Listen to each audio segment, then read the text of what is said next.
Hey everyone, excited to get into our last episode of The Leap of the Year. Super exciting guest for our last episode of the year, and we're going to get started in just a few minutes here. So give us a second to get all set up, and we will get it going. Thanks for those who are joining us. Just going to get set up here and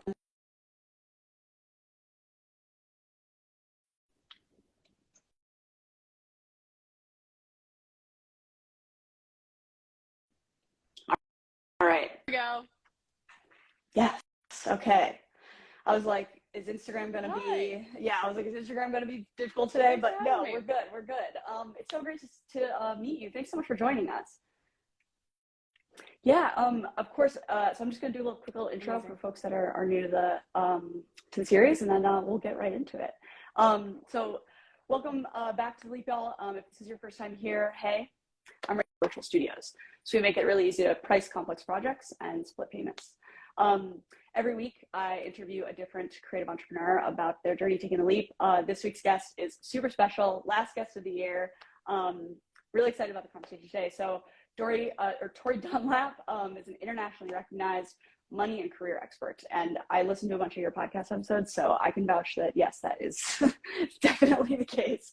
After saving 100K at 25, which is amazing, Tori quit her corporate job in marketing and started her first 100K, which is, whole mission around fighting financial inequality, particularly for women and underserved groups. She's helped over 3 million women, crazy, negotiate salary, pay off debt, build savings, all the things, you name it. And super exciting because she's the host of a business podcast, Financial Feminist, and is releasing a book soon, which is launching on the 27th. I just pre-ordered it, and you should too. Thank you. And last but certainly not least, she's Adweek's Finance Creator of the Year and has been featured on Good Morning America, Forbes, The Today Show, pretty much everything, and you name it. Tori, thank you so much for joining us today. Super excited to jump in. Would love to just hear a little bit more from you about, your own journey to independence and how that's evolved over time. Yeah. So thanks for having me. I was lucky enough to have parents who were educating me about money, who taught me not to overspend on credit cards and taught me how to save money. And I thought that was the case for everybody. I thought, okay, everybody knows how to manage their money. And of course, graduated college and realized that wasn't the case and that I was the friend all my friends were coming to for advice and guidance. The other funny part about all of the financial equation for me is that I graduated college in May of 2016 and Donald Trump got elected, of course, not soon after that. And so I was trying to figure out how to come into adulthood and really into womanhood in a very different country than I think all of us expected. And started researching and started realizing in my own life that we don't have any sort of equality until we have financial equality.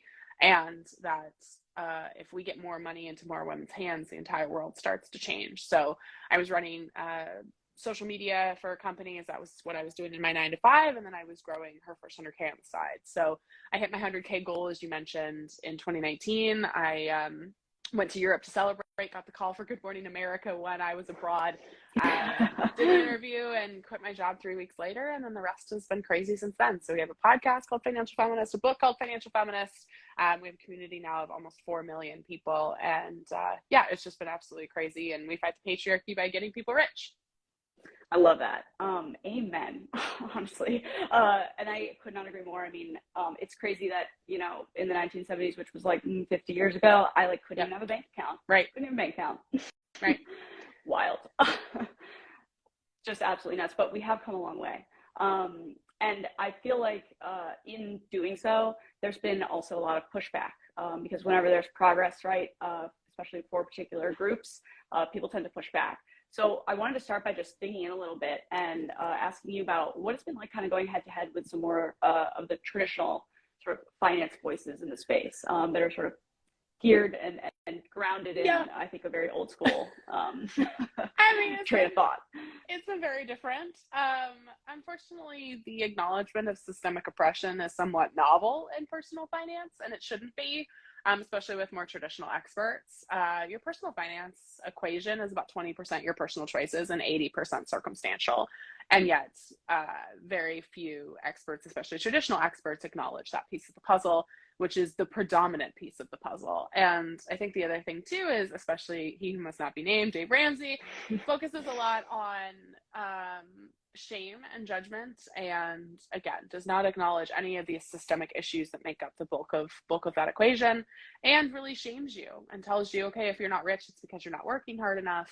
If you're not rich, it's because you're buying too many lattes, which is a very frivolous, gendered piece of advice, right? It's For like, sure. okay, we're only shaming women very specifically for their spending, but like men's NFL season tickets can stay. So yeah, there's a lot of unfortunately a lot of differences between the way that we talk about money and the way a lot of traditional experts have. But I think it's been one of the reasons that we've been successful is the no shame, no judgment based approach, and then also the acknowledgement that there's a lot of things actually outside of your control that impact your money. Yeah, and I think ultimately when people like that admit that there are circumstances out of your control, both in and out of your favor, depending on, who you are and where you grew up and how you grew up, they inadvertently, I think, or I guess maybe they do realize that they're admitting that like a lot of this was luck. Right. It's not necessarily like or a privilege, right? Like privilege, luck, any of those things that you don't have as much control over. Yeah, and there's God, I worked so hard, right? Like there has been so much hard work that has gone into her first 100K, especially into the book Financial Feminist. And I also have a shit ton of privilege, and like it doesn't discount your hard work to acknowledge that. And it's also like if we're trying to make people feel safe and understood in their pursuit of wealth, I think there's such a it's just comfort that comes with the acknowledgement of these issues, besides just, again, your like personal choices or your personal failings is the reason you're not building wealth.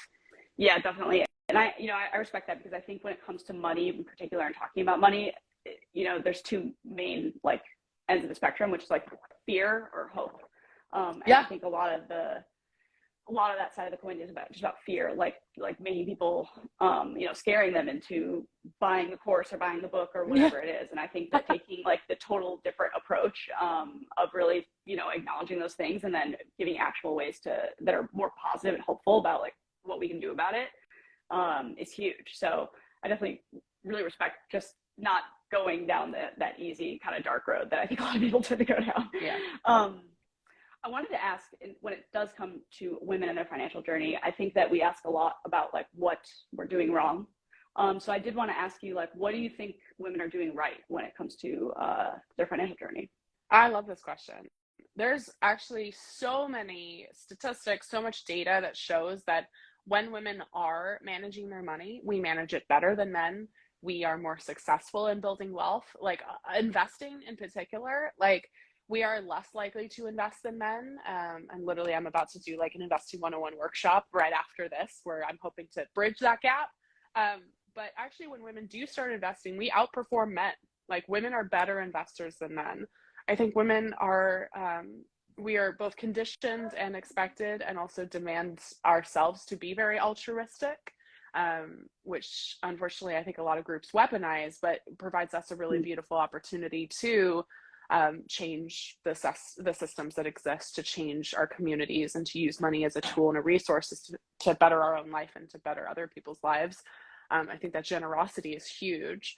I think too, when women become business owners, there is so much empathy that happens, and that there is I think just women, we know this again from statistics, that women run better businesses than men. They're more profitable, they sustain themselves for longer, people who work there are happier. So I think there's so many things. And actually, I don't know if anybody's ever asked me specifically that question of like, what are we doing right? But I think there's a beautiful opportunity.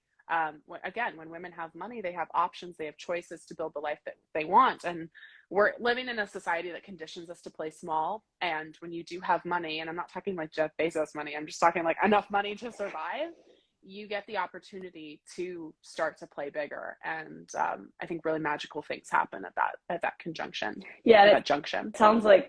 I think it sounds like too that a lot of the challenges that women are facing are systemic. There are circumstances that are just out of our control, and it's more about like, how do you navigate a system that's built to work against you, versus something that any individual is specifically doing wrong themselves personally. Well, and if you are a member of any marginalized group, right? If you're a woman, if you're a person of color, if you're queer, if you are disabled, right? you exist in a society that was built by and for cisgender straight white men. Like, and we're expected to navigate that society.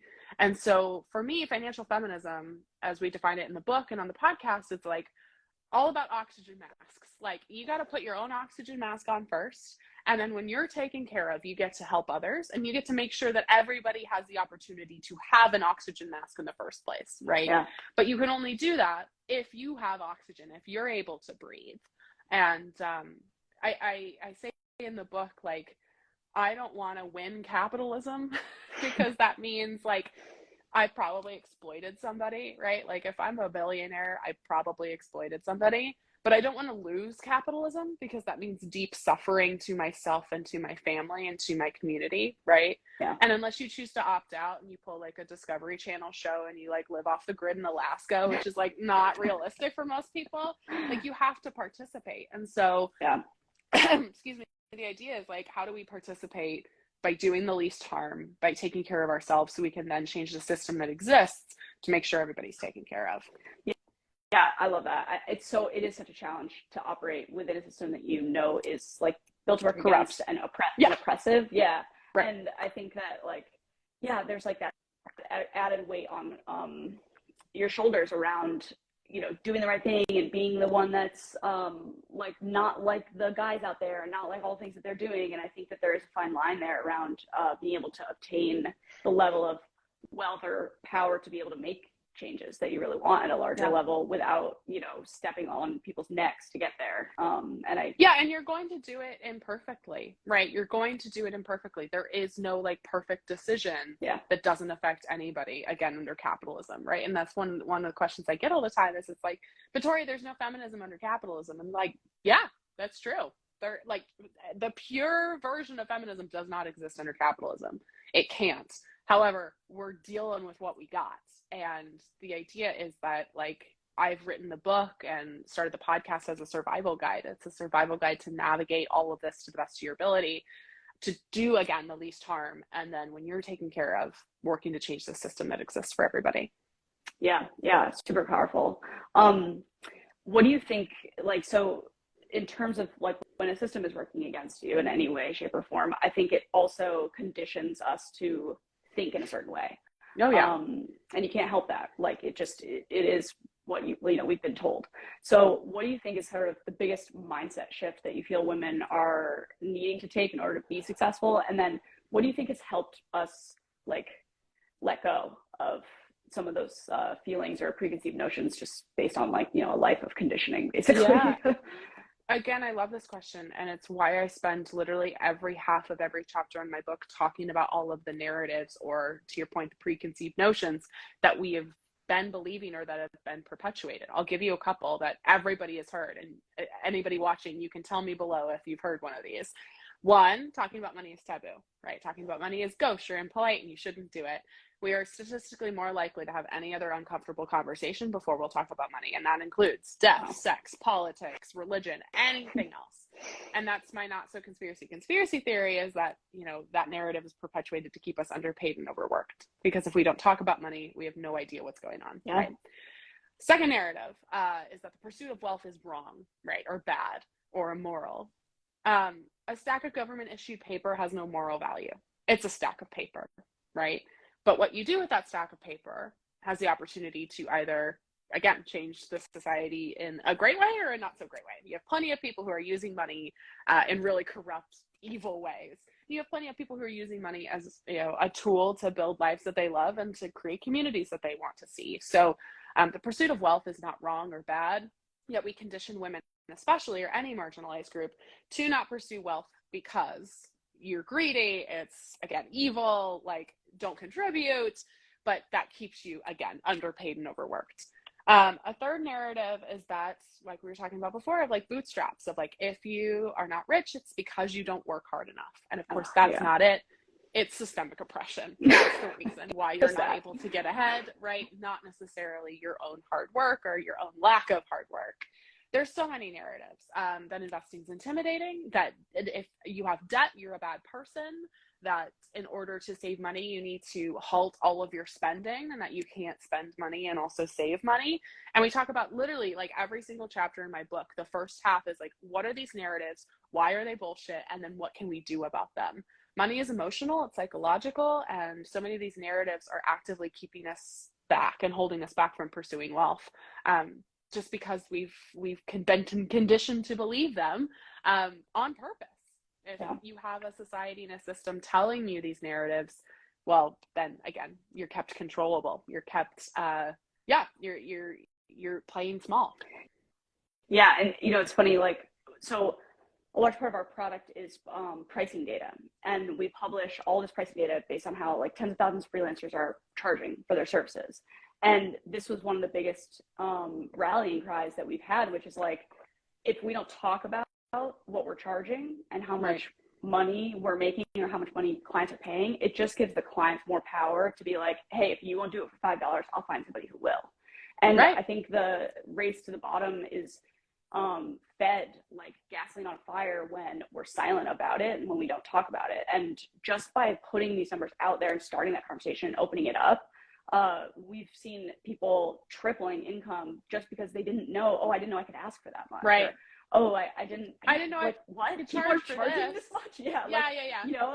And it's like a painful but important moment, I think, because on one hand, like, it's not your fault. You're operating in the dark. Right. In no other industry do we operate in the dark like this. If you sell books, you know how much books cost, how much people pay for books. Right. Like, operating in the dark, not your fault. And two, I think, to your point, that silence is used to keep us from gaining ground, from making progress, and from, raising our rates and making more money. Yeah. And it doesn't benefit anybody except for, those who are already benefiting from that system. So that's so huge. And I think people are, it's hard though. It's hard to talk about money. It is taboo. There are a lot of feelings around it. There's a lot of judgment around it. Yeah. What have you seen has been something that people have done to sort of help them, I don't know, dispel some of those things and untangle them? Yeah, I mean, I think when you're trying to have any uncomfortable conversation, leading with vulnerability is huge. So, if you want to have a kind of relationship with your partner, with your friends, with your family, with your coworkers, where you're talking about money, you offering some sort of vulnerable thing first is the permission slip the other person needs to feel vulnerable, right? So if I'm trying to talk to a friend and I am, like, okay, I think I want to start talking about money more in my relationships, I might say something like, hey, I'm really struggling with debt and I don't know how you feel, but I just need somebody to listen for a while, right? Mm-hmm. Or I got this promotion at work. Do you want to go out and celebrate? Right? And like, that is such a simple way that you can start having those conversations, right? And somebody actually in the chat just said Brene Brown. Brene Brown is quoted in my book like 62,000 times. Queen Brene Brown. But like, truly, like, that's the idea. And she has this great quote that is like, shame lives in shadow, right? And so the more we don't talk about it, the more you feel siloed and alone. And so when you do have conversations about anything potentially scary or vulnerable, but especially with money, you are opening yourself up to a beautiful interaction with the other person, and for that other person to feel less alone, just like you will inevitably feel less alone. And so, it doesn't have to be this whole like, okay, I'm going to, pass a piece of paper with my salary on it across the table. It doesn't have to be formal like that, right? It can just be like, hey, this is how I'm feeling about this. Or like, hey, I really want to go to Europe and I'm trying to save money to do that. Will you keep me on track? Will you keep me accountable? Like, it doesn't have to be, this huge serious thing. It can just be, again, using money as a tool to build the life that you want. And that's how you can frame those conversations. Yeah. And I think, man, that's such a good tip, like in terms of how to open up to other people and then like how to help other people open up as well. Because I've always found that, like, for whatever reason, I'm like shocked every time these things come up. And like, I find out like half my friends are in debt, or half of the things that I'm worried about, other people have the same issues. And like, and people here are, you like, are. They want to share. Yeah. Right. They just need you to open the door and then the floodgates will unread. Like, they just need somebody else to do it. And I would love everybody watching to be that brave person in your relationships. Because the truth is that people do want to talk about it. And if they don't, they will tell you, I don't really want to talk about this, right? They will tell you, and they will set that boundary. But until then, like, you have a beautiful opportunity to create, a different kind of relationship with the people in your life. Yeah, totally. Plus, men are out here talking about money all damn day. All the time. We talk about this in the book, as it's like, oh my God, the amount of men talking about on the golf course, like the stocks and the bonuses they're getting and all of that. Sports betting and all the, the Robinhood and the Reddit forums. And like, it's conditioned in men in a way that it isn't for women. And like, shameless plug, but like, one, I think my book is a really great way for people to start having these conversations. But two, like, we have people messaging us about book clubs they're starting. Like, use the book as your gateway drug to have these conversations. Like, if you're scared to talk about it, like, this is a great way to start having conversations, is using this thing as a tool and a resource to be able to do that. Yeah. That's such a good point. And I think that there's like that shared experience that everybody's going to come to the table with, hopefully more of an open mind. It takes the pressure off too. So regardless of how you approach these conversations, I think it's vulnerability first. It's no shame or judgment, right? No matter what you say and no matter what this other person says. And it's also, again, the realization that this conversation is not only going to better your relationship, but it's literally going to better society. Yeah. And like, that's so necessary. Totally. So I'm on board with what you're saying. I think most people here are on board with what you're saying. There must be people out there who are not on board with what you're saying. Oh yeah. Like, what's been your experience with the pushback or rebuttal from, men either trying to challenge your stance on things, or do you feel like there is more of a target on your back because you're specifically talking to women about money? Yeah. I mean, if you don't believe in the idea of feminism, you're not going to like anything I do. Or if you see the word feminist as like man hating, I can't believe I still have to define it. But the definition of feminism is the equality of all genders, right? And if you don't believe in the equality of all genders, frankly, you're a piece of shit. But also, like, what are you doing here? So there's plenty of people who come on our TikTok, come on our podcast, even leave reviews for our book already that are like, I don't like the word feminism. I don't like it. And I'm like, well, okay, you were never going to like it. And then I think the more subtle pushback is actually from women, which is this internalized misogyny of when you see a woman playing big, right? We were talking about playing small, playing big. A lot of women will comment on, posts that I've done. Like I was just inducted as one of the Forbes 30 under 30, which was so amazing, right? Congratulations. Wow. Thank you. And talked about that, talked about the success of our podcast, talked about all of these things. And we often get comments that are like, I'm happy for your success, but I don't know why you brag about your accomplishments all the time.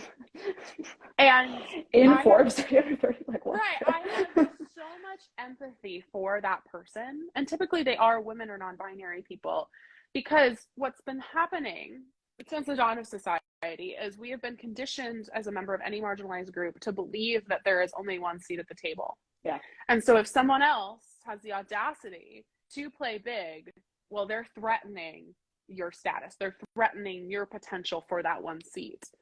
And inadvertently, they're calling you out, right? Mm-hmm. You could potentially look at someone who has something you may want and go, why don't I have that? And feel a little bitter about it. I've done this with people. I know I have. And instead, you can look at people who might be pursuing something similar to you, or who have a certain amount of success that you want, as a beacon of like, okay, that person got it, so maybe I can get it, right? Or this person is encouraging me to be better rather than threatening my status, right? Mm-hmm. And I think that's the subtle difference. We've also, again, been conditioned. There's one seat, as opposed to, what if we just built our own table? Like, you're building your own table. I'm building my own table, right? I don't need us all to fight each other for that one seat when I can go build my own table with an abundance of seats. Mm-hmm. And so I think that is one thing that makes my literally just doesn't make me feel great. But also too, it's like, you have been conditioned to play small, and we've been conditioned to fight each other for that one seat, as opposed to a beautiful opportunity to hold hands and go build another table.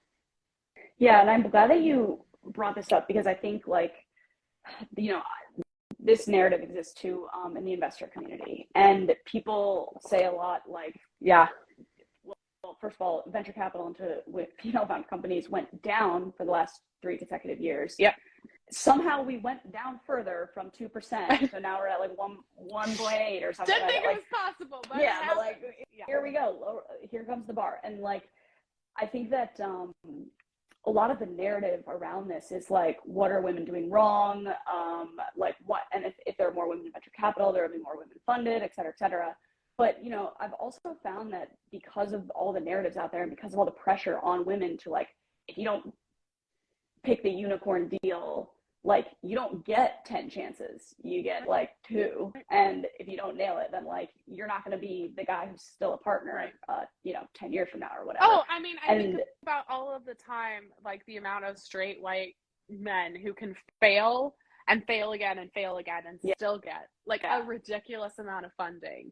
Yet women, especially women of color, are often not even let in the room, yet alone given the opportunity to fail and try again, right? Like, perfect example was Adam Newman from WeWork, right? Who like pretty much ran his company into the ground and yet is still able to raise money. Oh, yeah. Like, crazy to me. And yet we deny women the opportunity to even step into the room, yet alone to have the grace to potentially not have a business work or not have an idea work. Yeah, 100%. Absolutely. And I think that is so much of having a safety net and like, you know, financial health and investing in yourself is giving yourself the room to fail. That's kind of the point, progress, right? And over I think perfection. Totally. Like, we are not aiming for progress here or for perfection here. We're aiming for consistent progress. 100%. Yeah, and I think that the best way that we can do that is like to continue to make it acceptable for us to be successful and also for us to fail, and not be, you know, written off completely because 1 or 2 things like didn't work out the first time around. And I always say that, like, I don't want men to have less money. I just want to be able to use as much money as they are to build my company. Like, let me get a piece of that pie. Let me get a whole pie would be great. Yep. And the answer isn't like, act like men either. Like, look where that's gotten us. Like, wars and just a bunch of egos. Like, that's not the answer. The answer is hopefully a more compassionate, equitable society. And it sounds like, I think what you all are doing is incredible and transparent and all of the beautiful things. And like, it's not like I want to play like men or I want to be treated like we treat men or men treat each other. It's more like, how do we change the system that exists for everybody? Yeah, no, I completely agree. So wanted to ask you one last question. Right now, there's a lot of sort of uncertainties going into next year. If you ask half of the economists, the world is going to end next year. If you ask the other half, like, things are actually okay, and it's just it's freaking out.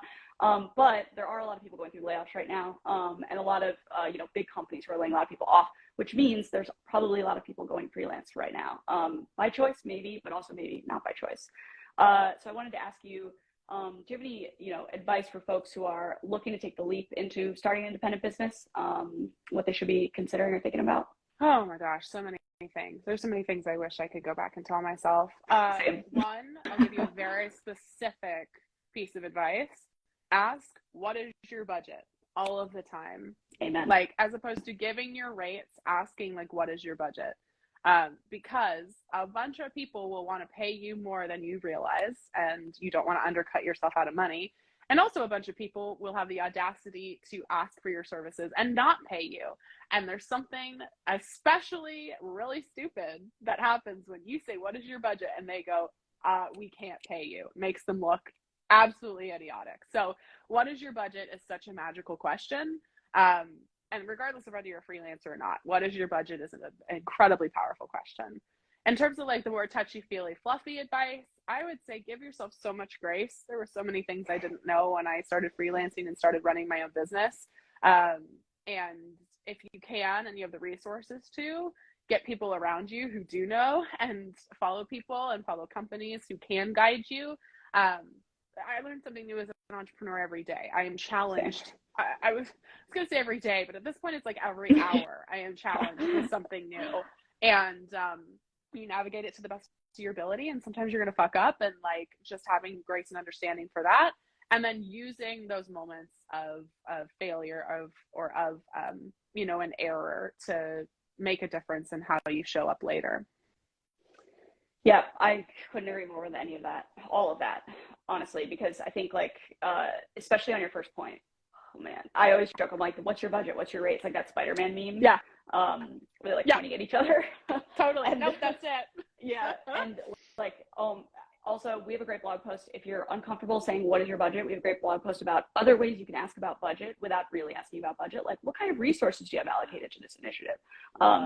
Things of that nature, just to give you a sense. But yes, could not agree more with that stuff. And I think in terms of like doing things the right way or the wrong way, I've now talked to, we have over 65,000 freelancers using our platform. And I'll tell you right now that there is no one way to do any of it. And that is true through and through. So, keep learning. And like, I totally agree. Like every day is my first day at work. I feel like literally, totally, it's my first day today. So yeah, like one day at a time, I think is huge. Just get started. So that's really all that matters. But Tori, if people want to follow along, if people want to hit you up or get your book or listen to your podcast, where are the best places to do that? Thanks for having me.